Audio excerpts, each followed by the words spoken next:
So theoretically this will work now and look focused on me, and I won't look like it's angling up at my nose. Okay, so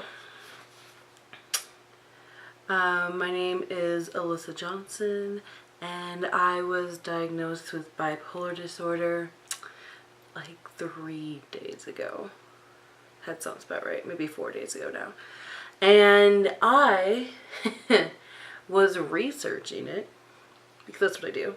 I immediately go online and Google search everything, which is never a good thing. I mean, you learn a lot. Don't get me wrong. The internet is filled with information about anything you'd hope to find. But my cat is locked in the closet. Going out? Yeah, sorry. No, you were there. She was sleeping, apparently. But yeah, so it's, the internet is full of information. But you know how, like, when you go onto WebMD and you type in, like, your symptoms and it's like, you have cancer. Sorry for those who do, but you know what I mean? Like, everything, like a cough and you're gonna die.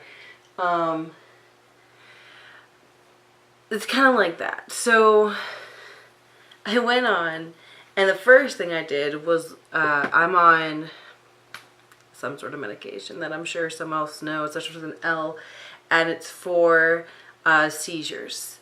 And that's like the best way to start, I guess, because the seizure medication mixed with like a sleeping aid has the least amount of side effects, except for Stevens-Johnson syndrome, which is terrifying, by the way. And for those people out there with that, or who's experienced that, like, wow, I'm sorry, like, that is, and probably the pictures I saw were just way worse, because you probably notice it and go in sooner, get taken care of sooner or something.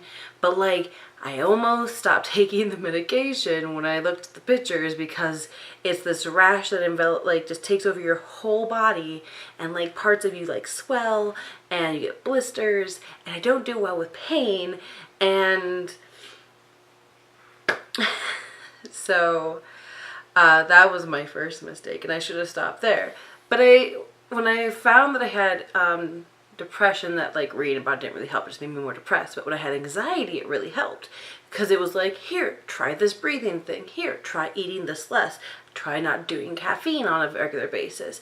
If your anxiety gets worse and drinking a lot of caffeine, you know why.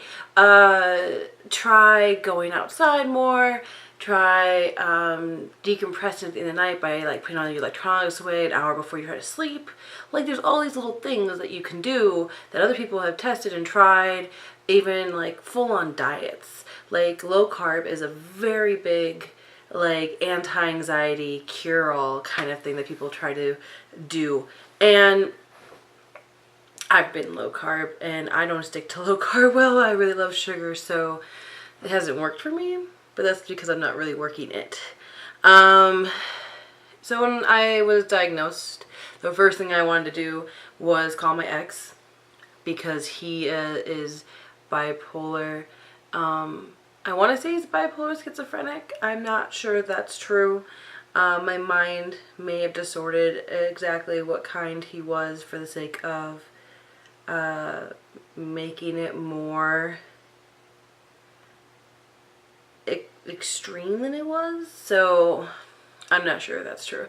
But my very first love of my life was bipolar, and him and I were like the most passionate couple you'd ever meet.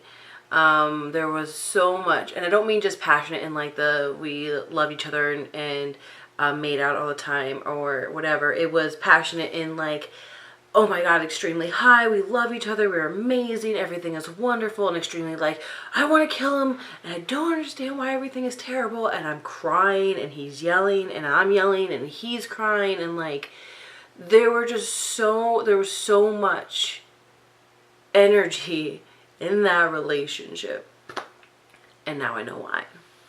And I always thought that it was my depression that kind of kicked us out of balance, because I mean, mixed with his bipolar, because he has, you know, right, and then I come in and I pull him down, which means his highs go higher and his lows go lower. And I just thought that's what it was, because I thought I had something called aesthetic depression, which is where your like waves start like this, and then they get bigger, and then they get bigger, and then they eventually mellow out, and then they do it all over again. And I explained this to the therapist who I just saw, or the psychiatrist, and she was like, okay. And she's asking me about everything, and she's like, well, you know, do you tell me a little bit about more what's going on?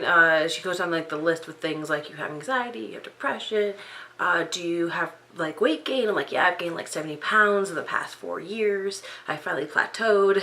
I could stand to lose that weight. She's like, well, do you ever have problems sleeping? I'm like, that's hard to say, because sometimes I don't ever want to get out of bed and I could sleep for days. And then other times I could be up for 4 days and not be tired. And she's like, you can be up for 4 days and not be tired. I'm like, well, I'll have like these little bouts where I'll like want to sleep for like an hour. And if I push through that, if I'm like in the middle of something, I tell myself, hey, no, just another hour. And then I'll go to bed. Then after that hour passes, I'm not tired and I won't go to bed. And like right now I'm probably in manic stage, or in a mania, or whatever they call it, because it's 5:03 in the morning, and I have to go shopping with my grandmother tomorrow at noon, and I told myself I was going to go to bed, and I was tired. I was falling asleep, and then I couldn't. So the last thing, the really kicker for her to decide that I was bipolar was, she's like, have you ever done anything that you would consider extreme behavior or risky behavior, where you like did something that was out of the norm for your personality that would like put you at risk? And I had done it a lot. And it wasn't one of those things where like, oh, Alyssa, you're just kind of a risk taker, or you just like an adventure, or you're just, you know. And I try to tell my boyfriend in like a subtle way, where it was like, well, you know, I do the modeling thing, which is like I get naked in front of people. I've done the cam thing, which is you get naked in front of people. And he's like, but that's just what you do. You're a model. That's like a thing. And that's not extreme behavior for you. And I'm like, except for it is, because I started doing that when I did not have body confidence. So like, what was harder was, I know the reason I think I do extreme behavior, but it's hard to tell your boyfriend that. And a lot of that extends back from like when I was living in Florida. I didn't have a single boyfriend, but that doesn't mean I didn't sleep with people. And a lot of times people I slept with were people I knew. And I don't mean like I went to a bar, I found a guy, I went home. I mean like, you put an ad on Craigslist and you try to find someone. And it wasn't like I wanted to have sex with people. I mean, part of me did in that moment, but like it wasn't like I enjoyed it. And then like later I'd actually go home and be like, I don't know if that was something that I was okay with. And I wouldn't understand why I did that. And it wouldn't happen a lot. Like my number's not like through the roof or anything. It was just one of those things that like when it happened, by the time I got home, there was like negative consequences, because I felt like shit. Like I felt like the worst human being. Why would I go and do that? Why would I put myself through that knowing I don't want that? And so I went online after, you know, she told me, like, yeah, you're bipolar, we're going to do all this medication, and if that doesn't work, we'll do something else. And I got home and I like, don't call my ex, because that's going to be a complicated conversation. But I Google search, and I found all these videos that say nothing about what it's like to be bipolar. And I don't know if I'm the right person to tell you what it's like to be bipolar, but I can tell you what it feels like to be told you're bipolar. I just grew up thinking from like the age of 13 until now, which I am 27. I will be 28 in July, and it is December. I was always told, like, I always knew I had depression. That was a big one. I knew that That was obvious. Depression is obvious for most people. Not to the outside world, but for the person who's experiencing it, it's pretty obvious because you're sad all the time. It's not like, oh yeah, I'm laughing, I'm fine. No, like, you're laughing, but like later you're gonna cry. And that's pretty like easy for most people to know about themselves. Anxiety is a little harder because you're worried about things, but like sometimes you have real reasons, and sometimes you're just uncomfortable. And my anxiety is pretty high, because I'm uncomfortable all the time. I'm uncomfortable right now. I'm like on a level of like, I'm very cold, nothing feels right on my skin, my hair is too dirty, I should not be doing this. I know that my makeup doesn't look the greatest because I'm out of my foundation. Like everything that I could be worried about, I'm worried about right now.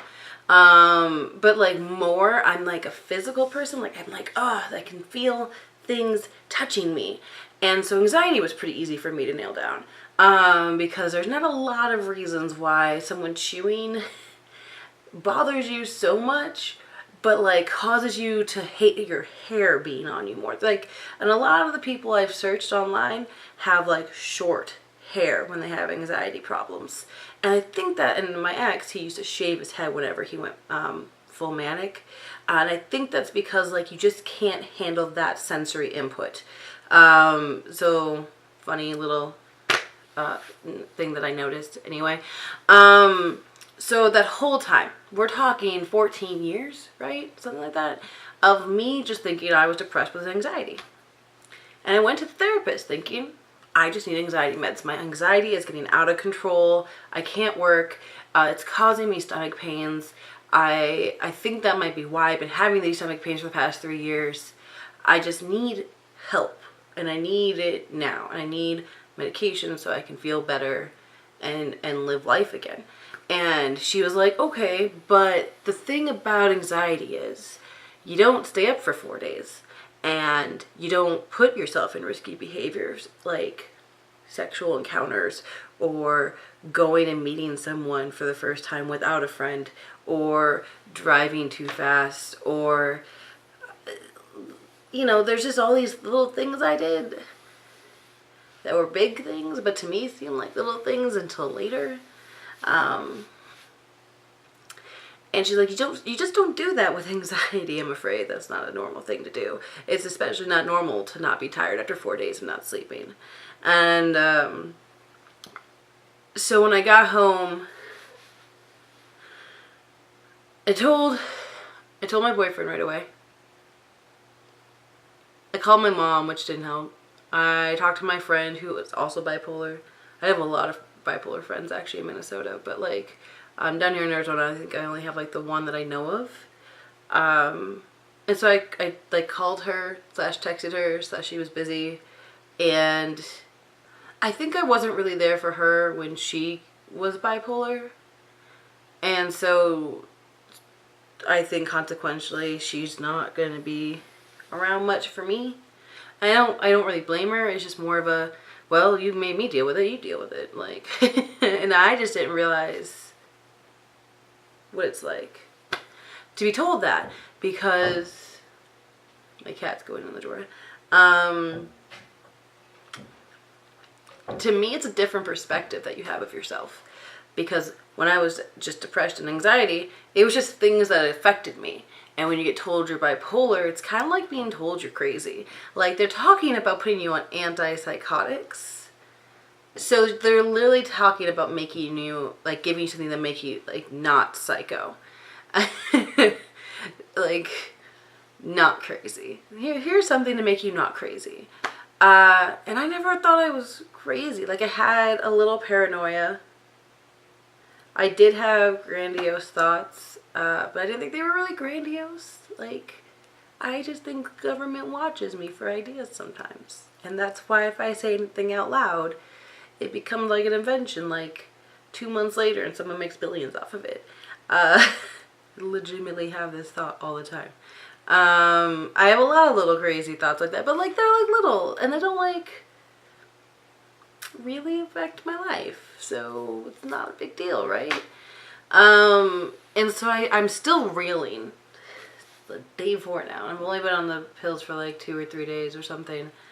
I'm still paranoid that I'm gonna wake up in like this huge rash. But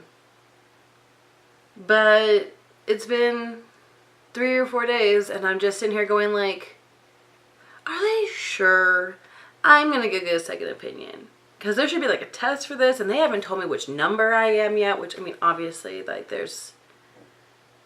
you have to know a person for more than an hour to like really nail down which version they are.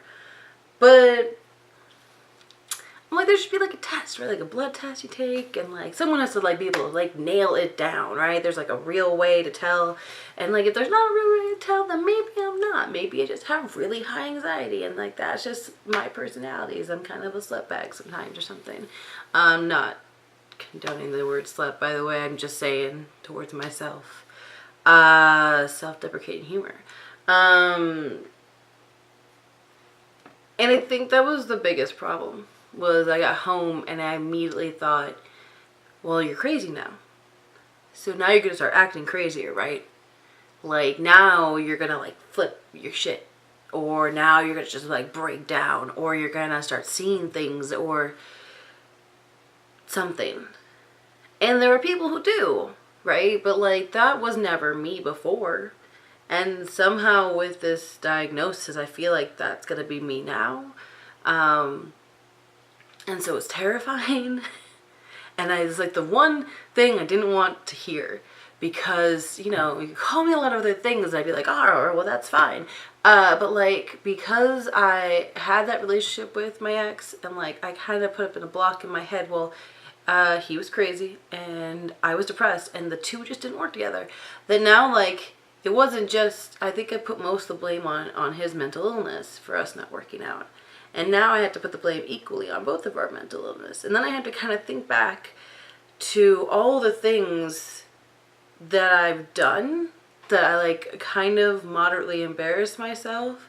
And I just shrugged it off as you're just weird. And I have to like think back and go, oh, that wasn't even me. That wasn't even something I had control over. Like, I think lack of control and is what's terrifying to me. Like, I just always enjoyed, I guess, having control over my little crazy moments. And now that it's just something my brain was doing, it's a little bit less okay. I will make another video when I see if these pills work. But that's how I feel, knowing that I'm bipolar, is that now for some reason I have to be a different person.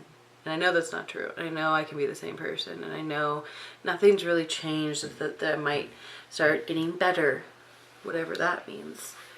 But I thought there should be a video in case someone else out there gets diagnosed. It's like, how am I supposed to feel? Like, if you're feeling this way, it's okay. I mean, I know I'll get someplace where I'll either go back to not being on medication for it, or I'll be fine. So, my cat, seriously. She's really cute though.